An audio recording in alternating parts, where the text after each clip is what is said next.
oli ku TMO online television, genda mu YouTube yo typing am TMO online television ojja kuba otufuna. Oyo gw'olengeraawo ye mutabani wa Mole n'amatovu Mirundi saako John Mirundi. Ono nga yalidde obuwuka simanyi lwaliro bwe ngenda kumalako naye kale programs eza TV zonna gye ziri eri ku TV osolo zisangayo. Wano tuteekawo programu zinamwatulira ezitasaliddwamu kintu kyonna. Tubeerawo akaseera konna lwe twetaaga okubabuulira, so tewali lunaku subscribing okyekingangayo buli lw'oyagadde. Mu byagenda okwogerako oluvannyuma lw'okuva kasimu kano kakuba kwe kuli ebyo bye tuteereddeko akatambi akakakasa byayogerako. Tovaako nga towulidde ku katambi. Leero no yalidde obuwuka naye mbadde nkusaba obeere ng'otweyungako ngera buli lunaku kwojja kuno ebya infiltered ebitali bikwatemu. Kanve kasimu kano ngwe mu mbi zino kubanga bw'aba yakaaye naye nja kuguma tusobole okukola olwaleero. Yenze Kanka Kapita. Tubaaniriza nateera guno omukutu tubeebaza nnyo kubanga mutuwagidde obutambi bwaffe bwonna nembeera nga mubulaba. Gwe bw'okafuna akasaasaanyi okwongerereyo eri oyo gw'oyagala atereeze eggwanga, mutabani wa Mole n'amatovu Mirundi abeerawo okutukubira ttooki mufenba tetutegedde. Abantu nno bakwebazizza bagambye nti bakwaniriza ku mikutu gy'online ennaku zino frequentinze nnyo online. Nali mbitadde ku bbali naye nze ndi bwendi amateeka g'entalo gakugamba nti omulabe we bw'akuba essasi okuba omuzinga atirale bw'ayanukula n'omuzinga oleeta Air Force. Mpulira. Yes. Todduka. Mpulira. Tu mafia wenjituusiza njimaze kubanga sa options zikugwako ate tebayinza kunzita. Bakusuubiza okufa mu August nti waliwo emisango namingi radio ne TV zinzirukewo akazenyo nekali bakaliisa bakamulaga billioni 10 nekamukuba Kalisa billioni 10 teyafuna ko yadde 10 nange programu nenjigalawo bamulaga 10 billioni okyankalanya programu namugamba akasajja bakazitwala akasajja kabba billioni 10 mu Bank of Uganda ne kabba 5 billion. Mpulira. Kali bubi nnyo Kagame yakagoba kali amabanja ka lifestyle yako yagundi yali ya waggulu. Kakati nze mafia yange manyi bwekola nti to me nzija nembeera ku program mbadde njogera ne gundi wano nemuga nti njagala okuboolera omanyi nti abantu ategeera essomero lya munne nti limu abaana bangi n'asindika abaana be babiri ne beefuula bakubiddwa amayembe abaana ne badduka mu ssomero. Okakasa. Abo boolaba mbu mayembe gaakubye abaana babateeka mu buteesi. Trace them olabe gye bava. Omuntu business competition nze nzija ku TV yo nembeerako ba radio yo nenjikuŋŋanyizaako abantu yo market me. I see. Kakati gwe bwe bakuwa ssente noga nti programu tebeerayo nze sikufaako kuba nze kyenjagala ntambula n'abanu nzamunoteruuza until I make my own TV. I see. Two, gino emikutu tegiri regulated eri nina self censorship nina bye soogererayo kati obutambi buno bwe tukuba mu full details bali aba TV bali bakuba NBS eri amaze n'obugobako kubanga NBS yikalisa y'omu na bano bayina bwe bakwataganya group y'emwizi a businessman na bano ba businessman kakati nze mba ntegeera nti obutambi NBS yali tebukuba. Mpulira. Obutambi Top Radio bwe yakubya akatambi akakugamba nti AKEDDE babadde baagala kuzibba programu bwaji bakubye essimu. There are certain things that need to be addressed. I cannot tell you that each and everything has been addressed. I'm just building up the concept how to unify the communication and have it an integrated center command. If that can work, and I can get some money. But again, we need a prior facilitation that is going to enable us to get into that. Rest, we are somehow wasting our time. We are strained, we don't have the resources. We don't have the resources. Nearly all my financial sources have been cut off Completely. And most of these people whom I've been pleading to, they can raise something. They're all distancing themselves from me. They're saying that I'm the source of espionage. They're saying that my battle with Mirundi is going to cause them problems. But really, I don't have any battle with Mirundi. It only happened as a by the way. It was coincidental. We simply needed money. As simple as that. We needed money. So do not blame me totally for what really happened. It happened for that matter. But it is not it doesn't have to go beyond that. I apologized, and I still apologize, and please convey my apology to all members of the fellowship and the masters. Thank you so much I'm really very sorry. Whatever really happened, that submission. it will never happen But again. my worry still, yes, the exercise was given, and we are still in a partial lockdown, but since His Excellency has opened the arcades, of course it is inching badly some of the people. Some of our masters, some of the bankers, yes, because they have been leveraging on taking over the arcades,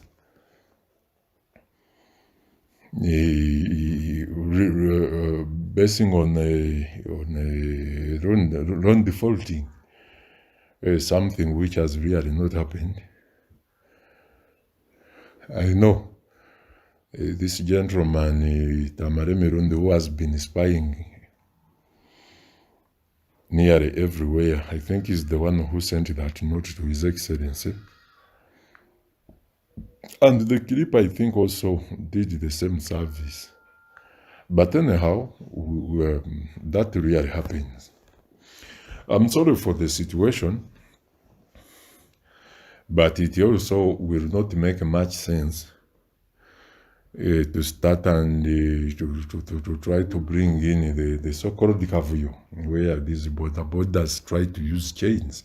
Ekyokubiri luli baapayo ne beeyogera amanya kati bakuba simu ne bakanga ne beekweka abo kati mbalina because they know nti kakati aba top radio ne TV bankubidde simu ne baŋŋamba we have a managerial problem not cases kati awo mu case mbakoze eki mbakubye tewali case tewali case ne zibula mpulira kuba change yakubyeyo kubanga nze nakebedde simu nze change takimanyi nti nina capacity ekebere simu go ani akubidde ono mpulira ate ne retrieving the conversation I see njijja mu air kati temanye yakubidde senyonga so therefore kasa abantu omala obatuusaawo ne kali kakubuze mzee naye gye walaze naye batandise oyingira ate nze nagenzeeyo nze nkugamba ekintu kimu nti bw'olaba omusajja azize ente tumulwetera kamyu teri radio na TV gye program gye sijja kujjako kubanga nze nfunamu toŋŋaanye kugendako ogamba nveeko kakati gwe nanyini TV ne radio gwe kkiriza bakubuzeebuze ojjeko pologulamu yo nze oba onnyambye kubanga naawe wekimanyi bulungi waliyo pologulamu ensasula waliyo TV ensasula eraze dali neebuuza muzeeyi akeeragana ku matumbi 12 amalako atya abo baali balowooza nti state house yezisasula state house yezisasula singa state house yali ezisasula singa bazibbako dda kuba enyimu yaabwe bubbi tebayina ekibasinga bakozesa ekyo kutwala buli wali nono ofono nga yaba kakati tusooka otebereze Rogers Mulindwa omugeraganye n'eddombo Rogers Mulindwa abakoledde bwalaga mu meeting eno bwalagaludde watalina sente n'emmotoka ye yayino ne kati bamuwa kati bwe bakoze changes ku secretariat bamuwadde ki simanyi okujjako ng'anaabira kameme ku awo ngenda bugenzi otonda bawo nze tonda bawo Rogers Mulindwa abadde ayambuka bwakkiri annyonnyolere n'aliteekawo omugongo n'emmotoka talina kati yali mu pologulamu zaabwe tebakuwa sente n'eki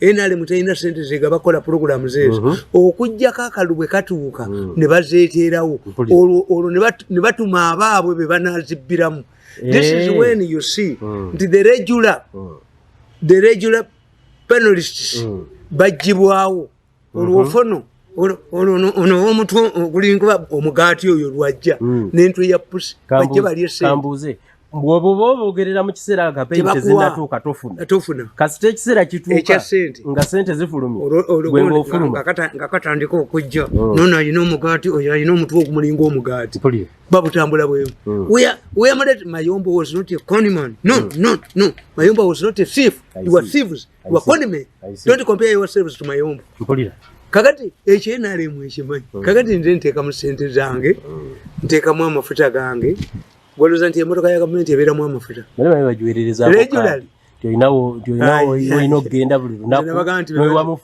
baziwa abamu bazijja balemerera NRM yakulira ku voluntarism nti you must have olina kuba kwewaayo wannamunigina kakati kyovulaba nti nze nganze ebyo abantu banneewuunya ndi omusajja n'aga nti ye ofiisi tagibeeramu yagigaana muzibeeramu kubbamu what is there office ati bebagikuwafa tubadde tumanyi mujjamu akasente kakati ate nze emmalira obudde bwange nti waliyo meeting eno regular meetings biki no I make my money bito byo nze wiiki eno wabaddewo ensonga nnyingi ng'era oyongedde n'ozinkubira mu ttooki mu katambi kano k'omukadde nti nze bulijjo ndowooza ti ebintu ebimu bibeerawo lwakubeerawo eba abantu beekyawo ani akyankalanya industry ya bodaboda anti nabagamba nze nabagamba nti boda abasajja bano bazibu nnyo okutegeera omuntu alitegeera akatabo kange kano n'akategeera bulungi kaliwa akatabo kange kano omuntu alikasoma n'akategeera bulungi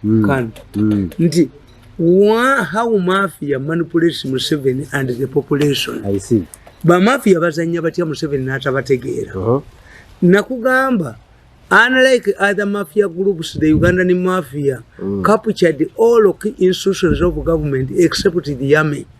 In many countries, mafias are criminal groups who operate outside the state structure. But in Uganda, mafias captured almost all state structures. I see. Buli kiri mu Uganda kyonna ba mafia bakiwamba. Buli structure yonna mu Uganda ba mafia bagiwamba. Kakati kitegeeza nti toyina gy'owaaba.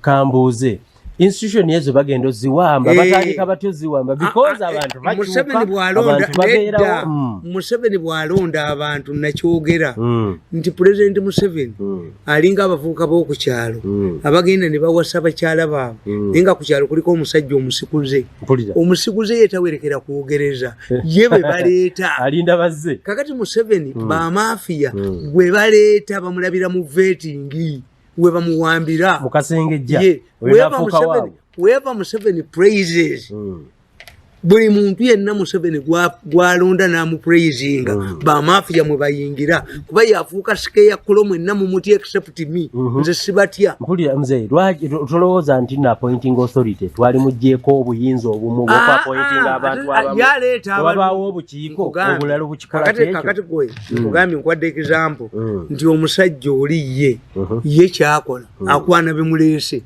kakati ategwoga nti tolowooza nti omusajja baalisenguse ku kyalo why do they change nti abagole be baleese basajja babayisa bubi no tuliko akwana Museveni mafia mulimu eti abamu babe ba mu nyumba ye nti buli gwaleese yenna bamukapucalinga why did they fail to capture me simanyi lwaki nze siji anti linja kubako omumwaso omutwe nze tusobola binkola kati negamba unlike their counterparts elsewhere, the Ugandan mafia uses government institutions because it operates within government. One cannot tell if an initiative is an official government policy or if it is pushed by the mafia. Mafia ekolera mu government.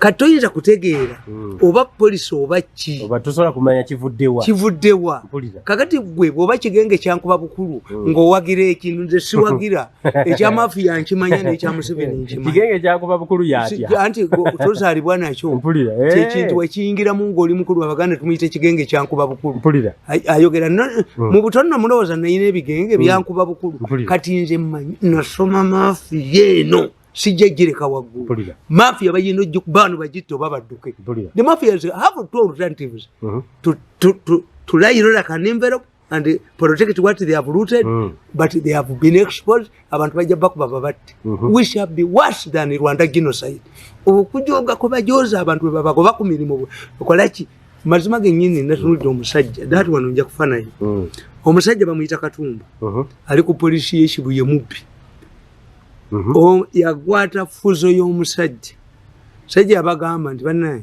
fuzo eno njagala ngitunde ngolemu ttipa ne bamugamba tuyina omuguzi monna Kenya sajja n'aleeta emmotoka ye ne bagikebera n'agipaakinga ku petrol station bagipaakinga ku petrol station yasanga Katumba agijjeewo ng'akitutte Ekibuye ekiri Ekibuye namuweereza message nemugamba nti zaayo emmotoka tujja kuzinda waabo bamuzinde bamube bamutte oyo Katumba bajja mutta bajja kakwata n'ekibinja kyako ekyababbi kaboogere mu polisi kaakati omusajja yasanga emmotoka ye bagijjewo agireese ku polisi y'Ekibuye ekatwe tibagikanika omusajja navuga emmotoka ndekamukwata ssebo emmotoka kagitunda kamwaka naye Katumba bana abamanyi Katumba Ekibuye Katumba bw'oba okolera Kibuye Katumba kwata omusajja omudize sente ze ensonga zijja kutuuka newa pulezidenti newa Sabbiiti tojja kuddamu kutuula Kibuye Katwe ne osi sayidi asinga obubbi mu Uganda ali Katwe amuteringiyo mbugwe gwembwakwani yakuwa sente najjayo pisto ebyo video njirino Katumba ojja kuyita mu ttaka. Look what type of country do we have sincerely kubanga ewali gosubira okukwasa amateeka ngate najjayo pisto n'agamba omwana gwe oli musiri nnyo Katumba you are stupid you are an idiot if you cannot even raise 1 million toyina na million gwe mbuki Katumba tunoonya abantu bano mubanoonya amakamu bava nenyina yenyine nekitaawe nabo basasule lwaki mumuleeta abaana ababbi why do you bring this stupid gundi ekyana kyone kibba ne kitigomya ensi nedda ne bakitaabwe ne banyabwe badduke muleme omuntu yennyini bw'akola ekibi obasse muntu nga bano abaloko defense nebwabwe kitaawe asasule nenyina asasule that's a safeguard nti kasootegeera nti bwotta omuntu ekyeyagalire ayinza okubanga nennyoko ne kitaawo balirayo mama we teyabimutendeka naawe abaana ababoke bakule nga tebalina kitaabo naawe osse kitaabo ensi eyina omunoonya mukwate ebifaananyi by'abasajja bano abakola ebikolobero kaalivaamu muloko defense bamunoonye mubabekingire difficult situation I'm telling you semwogerera ku mulembe gw'Obote yatuyamba ekintu kimu semwogerere yabagamba nti muleete black book black book semwogerere yakyogeranga kyakuzanya it helped the country people feared to be listed in the black book for future reprisals. I see. Even today this is what we should do document those who kill people. Take their photos either in newspapers or elsewhere. Keep them aside one day. When the fish comes out of the water, it will be punished.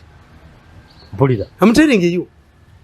Kubanga tibiro nti omwana yakola sente ze n'agula fuzo Katumba ya amwa milioni 1. Naye lwaki tekiyingiza ettaka lwaki tokiyingiza emmotoka efuso yenye nakera n'engula olira kwata milioni omwana muto sente Katumba buba obwavu bwa famire yammwe tolowooza nti buli omu mwavu oyo nja kufa naye Katumba kwata sente oziddi z'omwana Katumba nja kufa naawe Katumba nja kutuusa ne wa pulezidenti gundi y'Ekibuye esaana overhauling kakati oyo obanga omwana oyo ye yasobodde okujja ewange nze ne musajja mukambwe n'alemera ku luggi yalemera ku geeti yange ku sande nenkiweereza essimu nakuba essimu yakyo kati kigikwata nemanya essimu yange bagimanyi bagibulakalistinga nenkiweereza message you will vomit that role Mr. Katumba Mr. Osi you will sensible Osi in charge of Katwe arrest that man make sure that he vomits arrest him so that other people can come and give evidence against him. I see. Yes kakati yekugamba kakati ye police ye police omusajja je pistol ku police agoba omwana kuchiche kyamututte kisajja gwe bagenda ku munsiko Katumba did you go to the bush Katumba did your father contribute anything are you fit to be in the police Katumba are you fit to be in the police nja kufa naawe nja kufuna Katumba oyo I have already established where he stays. I have already established who communicates with him. Kubanza ekyuma kyange mba nkirina. Movements aba bane babana bone conversations tayinza kumpona kati. mpozi ngadduse kakati nkugamba ti number 3 since the Ugandan mafia controls the state apparatus, it controls government jobs and has influence over the activities in the private sector. Mafia efuga private sector, mafia efuga katola byebano nti bali bagala okuba bakoze ekintu kimu beyambisiza ba scientists okubba akediza abantu. Ekyo kyembadde njagala okumanya muzeeyi. Abantu abali ewaka mu lockdown ebintu byabwe kati ate basabibwa ssente. Ekyo kirala. First save the arcades. Kubanga bano kibaba n'arcades zigenda. Anti bano amagezi tewakawulira akalango. Era nakati ngenda kukubira mwekali akagamba nti Mirundi yabibuulidde president. Mirundi yabuulidde president nti arcades twagala zibabbako. The trusted strategy was don't open up the arcades. Let the interest rate accumulate. And when these people cannot get it even, because once you get a loan, many people don't know how things operate. If you secure a loan in a bank, what happens? You present there a feasibility study on what you're going to invest in and how much money you are going to get. And then they impose a profit, what we call the interest rate. Now what they are doing, they used the task force, the so-called scientists, whose chairman we don't know, who has remained anonymous, to recommend to the president. This way the people recommending. Arcades should not be opened and the churches are not going to be opened. Why? Because it was a strategy to deny these people money, the arcade owners. The arcade owners can only service their loans if they get collected money from the tenants. What these people have done, don't open up the arcades, deny these people revenue, but at the same time don't talk to the bank to suspend charging interest rates, so that in the future the bank claims the building on failure to pay and we buy. Abali babitwala bebayina sente. Omanyi mwe kyamutamanyi abasajja bano bayina sente nyingi nnyo zebadde babba ebweru bazitiisaayo. Kyobalaba nti entalo za landi zinyingi gweteekawo polotiyo bayiwamu ettaka ne bagula omulamuzi beetaaga kuyingiza kabuli nekikuba tuleera babenge eyange nkikubise tuleera abakyawa nemmalayo nkikubise bakyonika amagulu emulago. Kati bana abantu kasita abantu batebajja kukola nannyini kizimbe amabanja ne gamusukako bonga awebajjiramu kubanga wali badde ogamba nabagamba nti if am a milk supplier and I get a tender to supply milk for an institution like a university, then in the middle of the transaction my area, the ministry of animal husbandry declares quarantine in my area where I cannot transfer cows and cow products. When I mortgaged I used the loan money to buy containers, to buy trucks, to buy what.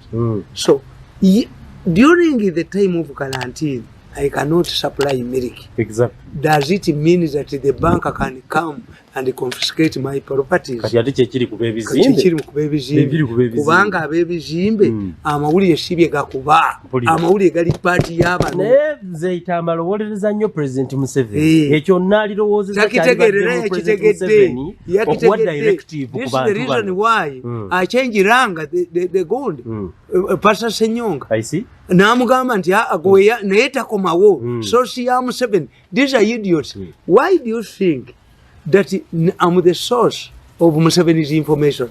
What happened to military intelligence? I see. What happened to ISO?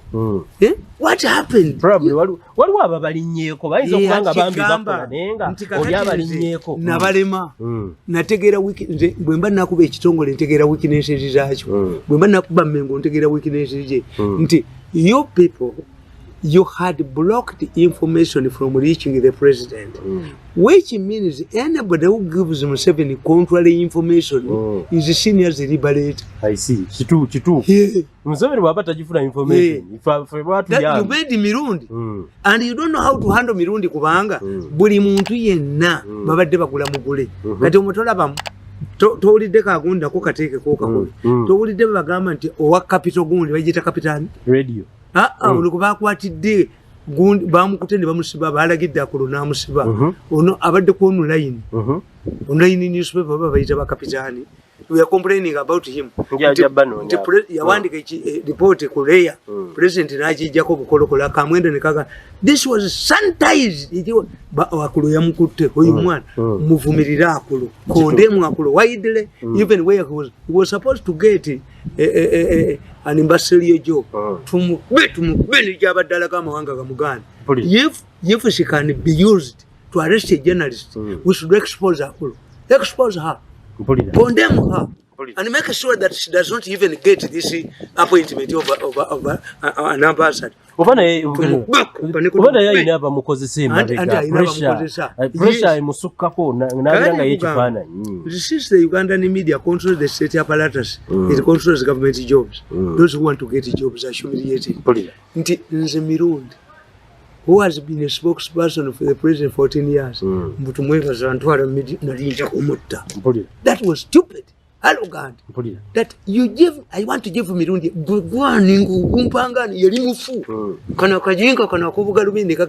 we have a job in the new vision. Kakati mwabagala emirimu baba joga. You are transferred from here to here. No, I'm not a furniture to be removed from one place to another. I'm not at all. The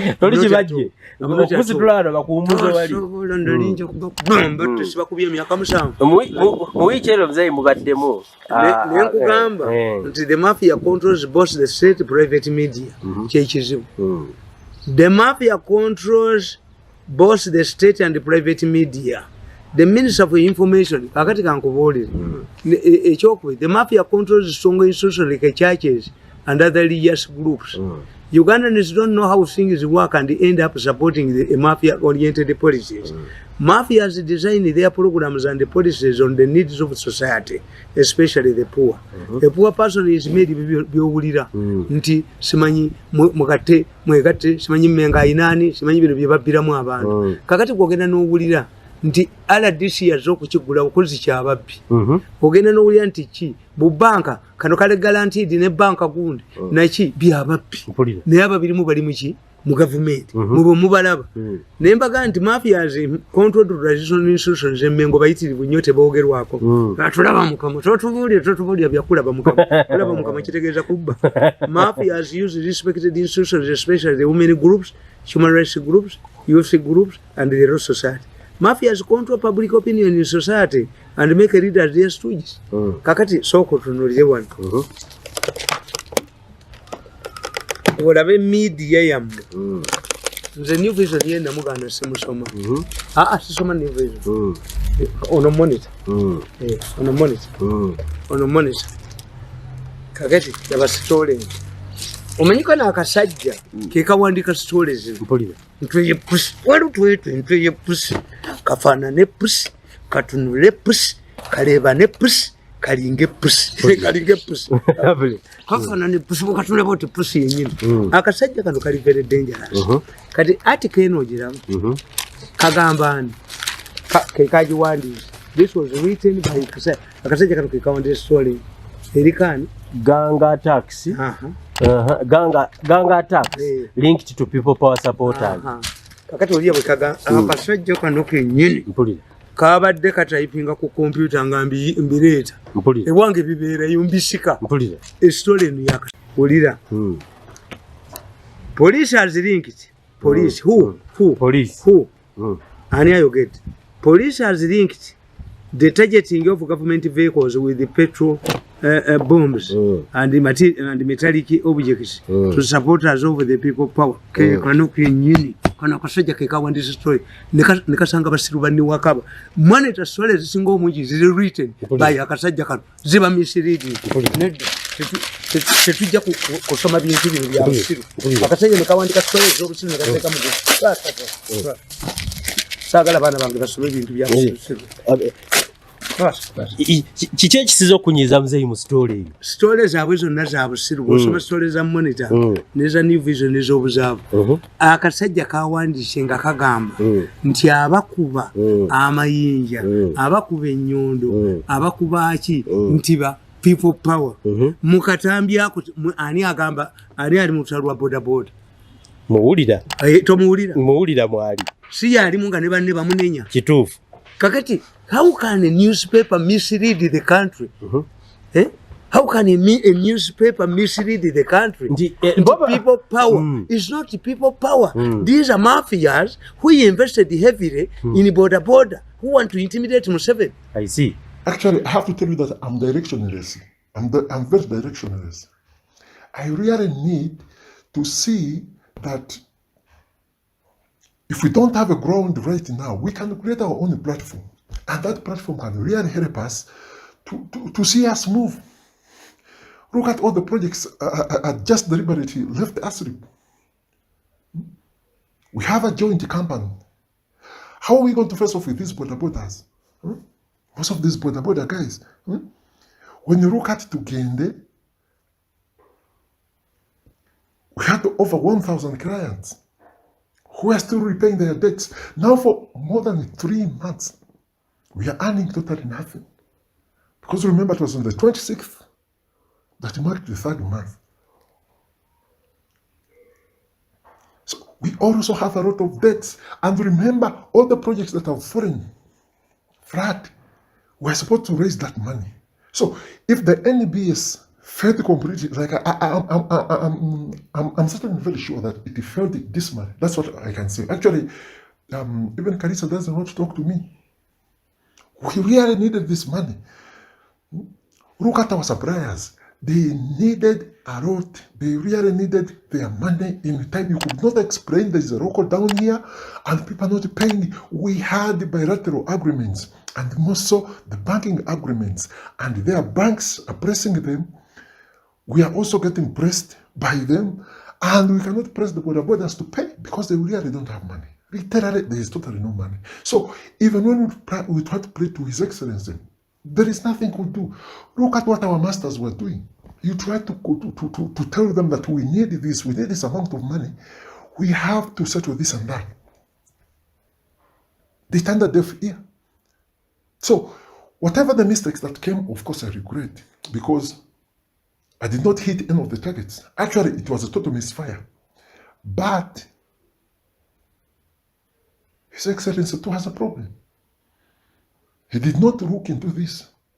And I'm looking for ways how it can be compensated, how it can be assisted, how the government can come in. They're just telling me that I should have to acquire a loan, possibly stake my house, stake my estates, then I will repay the suppliers. But even then, after doing that, how sure am I that the business is going to open? And even when it opens, how is it going to operate when many of the operators are going to be kicked out of the town? So that is a financial disaster. That is awaiting. So that is why when you see me somehow, you judge me as being mischievous. No, it is out of pressure. It is out of desperation. And you know, desperate situations can only be countered by desperate measures. So the NBS saga happened. We really needed money. And we needed the money so badly. So if it happened in that angle, I'm very sorry. I beg for your forgiveness. And let that rest. Hey. Story egamba nti aba people power bebakanyugira emmotoka za gavumenti ebigundi by'amafuta ebibomu by'amafuta naye nga ate bo bamafiya when you listen to that tape akasajja kano kali heavily indebted kakubulira problemu yako mu gundi nti obwapo kati story ke kagiwandiise eyo yennyini story yakasa nebo kwata omukunganya wa Monitor n'omukuba emiga ayogera nti akasajja ke kagitutte kati why do you read these newspapers? Why do you read these newspapers? The Vision, yes, no. They don't read the New Vision. Sisoma busiru ate ninteka kuseeteza go busiru sibugula. Bokedde bugula katusekemu. Bokedde katusekemu sine kyendabamu. Katusekemu. Kafeero bige. Ebya kafeero bigenze wa Museveni byakika kye Museveni bwakika. Don't reduce the president to that level. Abemmengo simanyi oli kikola Buganda luyingidde mu bya kafeero. Wapi? kafeero mulangira simanyi nedda Mengo yateeka sente mmeka mu kafeero amabugo gaali ga sente mmeka Mengo yakawerera mwana ki stupidity baliyo babonaabona abaana Mengo alagidde Mengo is completely irrelevant kufa kw'omuntu kuma kafeero bwe yafa tusomera obubaka bwa Kabaka ne sente ezaalimu Kimeme yali yateekamu sente mmeka small matter yakafeero nti kafeero nsi problem abantu bonna bagirina fe abasajja Abaganda ne bwemba n'omwana nga sinze muzaala mu ddaami lyange ne mulekamu for reasons Abaganda tulina DNA eyaffe etali ya natural yeyitawo bwateekako amannya agagirikira ku si muzigo when I look at natural irafu tinakiwala naye abeera mu ministry bakagula ndi gye mumanyiiko ennaku byonna tatambula kubanga kati timiteri kafeero alina famire mwafu kafeero ziriko dizikiriya nti omuntu bwafa ebbaga eddaame baali kweka that's your problem eddaame lyange liri ku teepu ate ndikola buli kaseera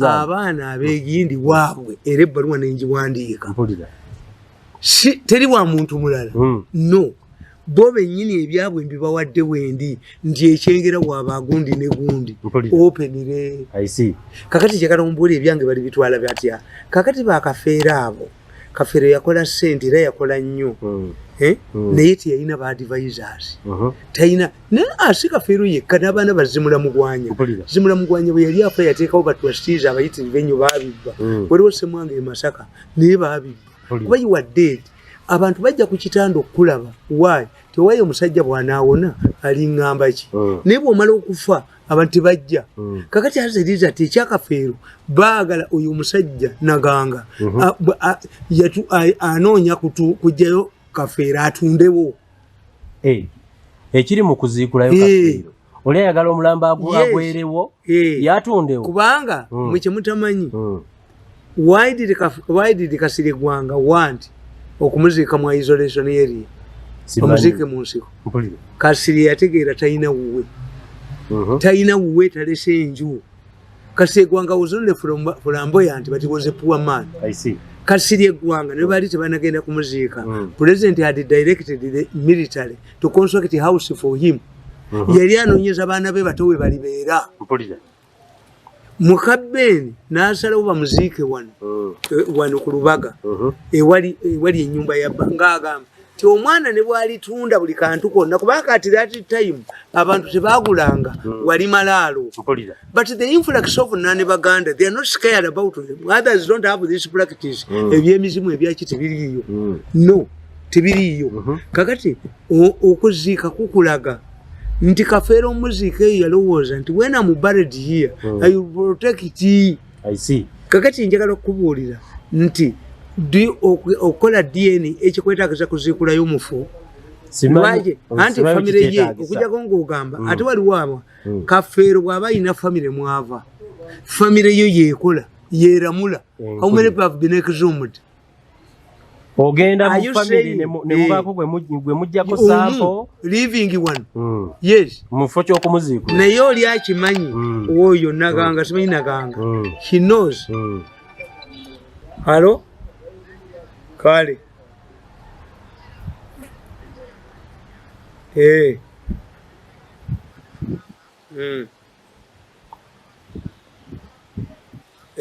wali agitunda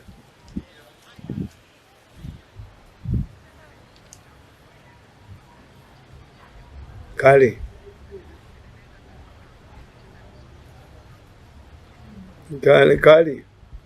nabafunidde business mwekole kakati nkugamba nti abantu mu kulaama baba banoonya nti how can I protect this land You don't need to work with a person to determine DNA. Anti kyenkubulira nti abantu tebakyatya mirambo tebakyatya ki fe abaganda batugambanga nti bw'ogula ewali amalaalo n'ozimba ennyumba gonna n'ogamaliramu ennyumba ekuwa emikisa naye ekibi nnyumba kulemera ki kati we have cultures who don't have ancestral burial places.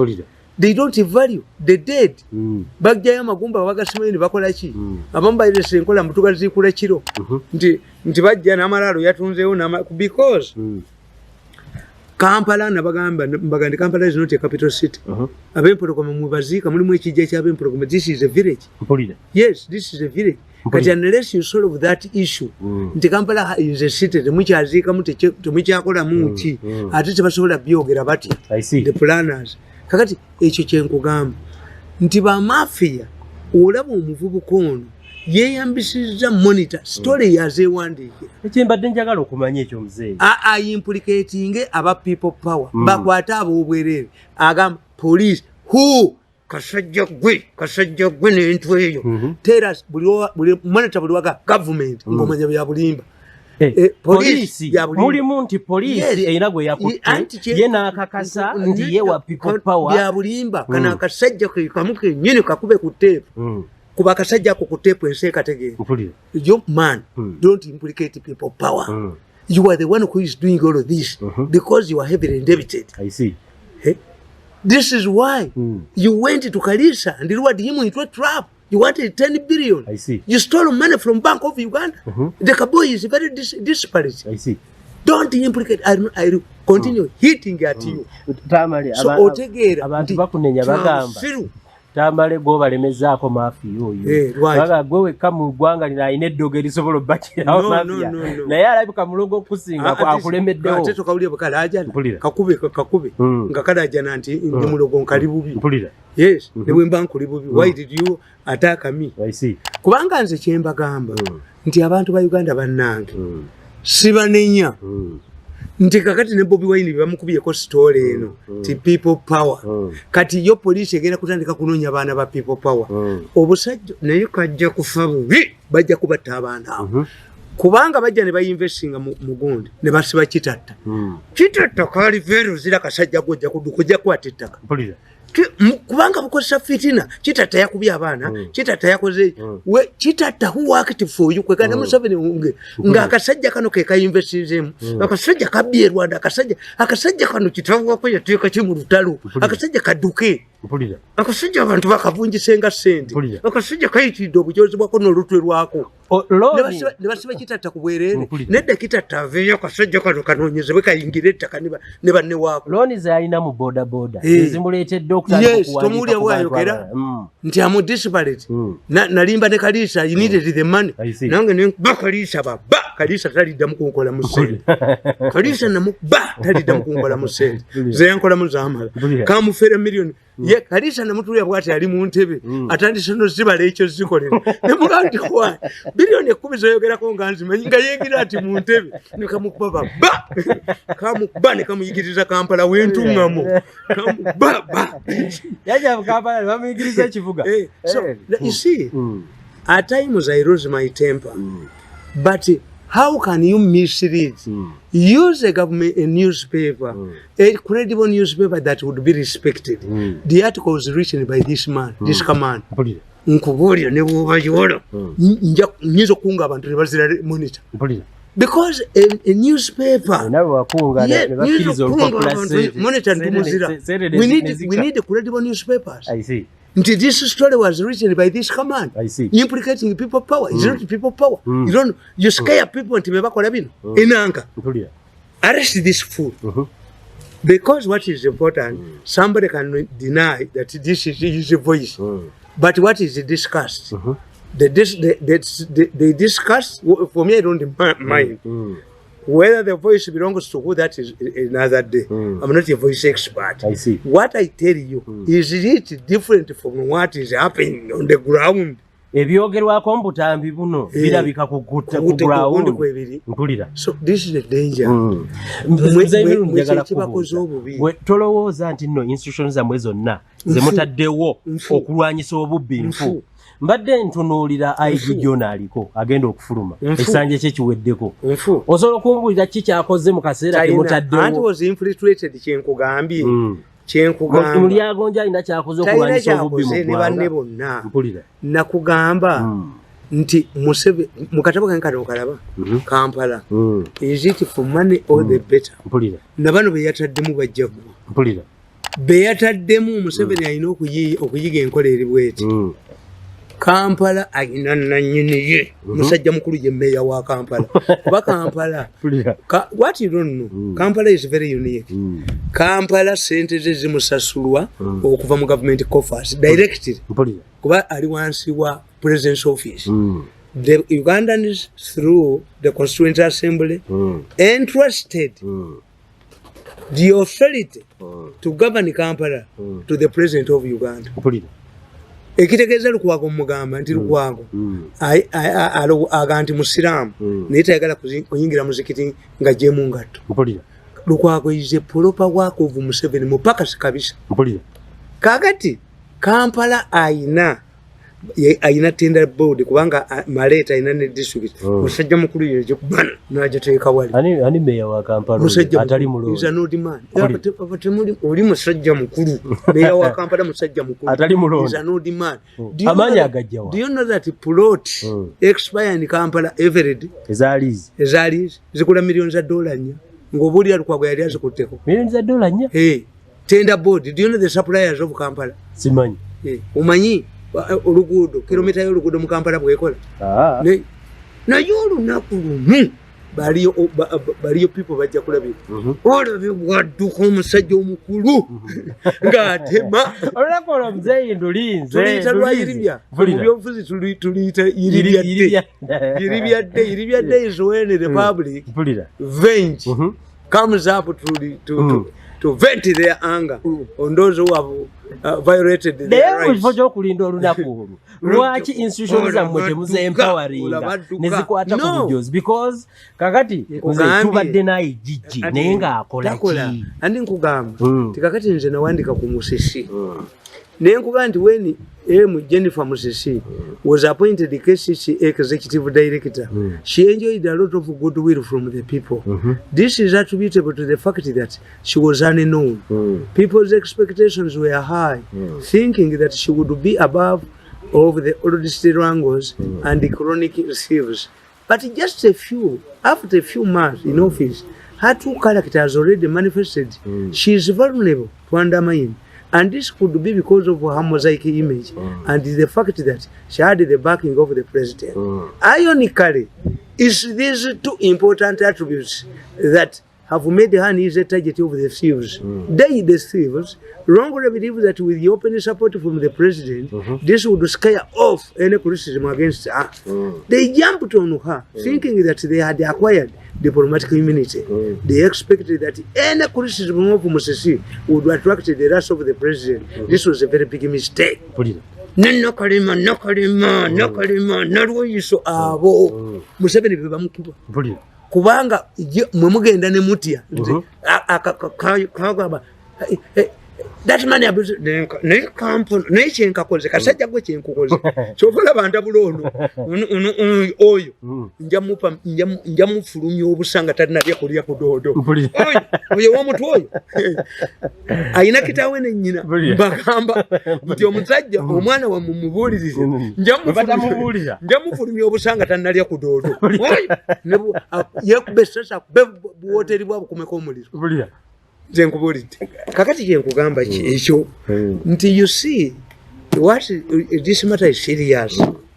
Even if Museveni changes nagoba abomu revenue nagoba abawa revenue institutions nyingi nnyo eziri wano twine kooti twina ijiji twawulirawo n'akakiiko akalateekawo akaddakalema nako tekako tulaba result.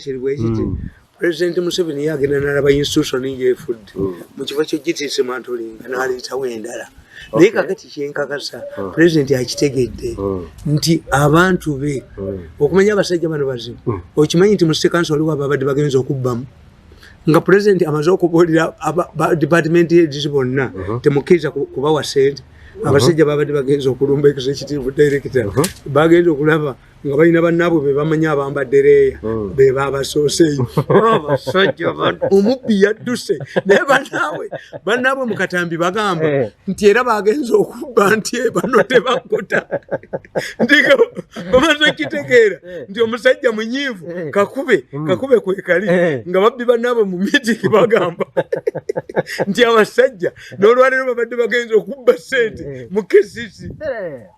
Njagala kumaliriza programu eno olwaleero twebaza nnyo muzeeyi Tamale Mirundi ogenda kuddamu okusoma monitor monitor dalita kugendedde bulungi badde nti bino kwata akatambi kano ng'oli musunguwafu nnyo because monitor editors know that this cowboy is the one who writes those stories. I can assure you that story was written by that cowboy Ntweyappusi to divert your attention.